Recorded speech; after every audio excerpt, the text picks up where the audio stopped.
Welcome back, still the Van Rap Radio. Yeah, I got tired of the potholes I've been reporting about, so I decided to take a ride down here. Mutele River. Damn,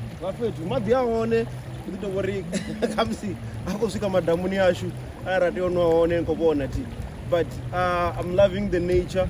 But what the Mutele River.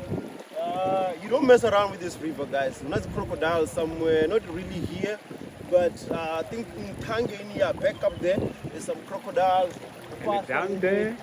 Yeah, come on. This is some of the places where I come and chill, mostly when I'm fucking stressed and pissed.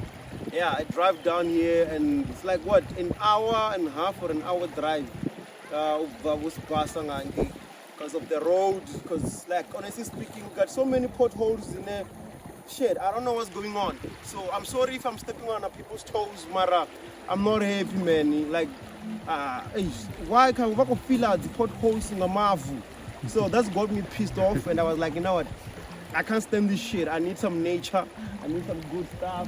You know, my chill, and I can have some good time. And I'm still on the Van Rap Radio, and I'm just doing this shit. I'm out of here. Yeah, food,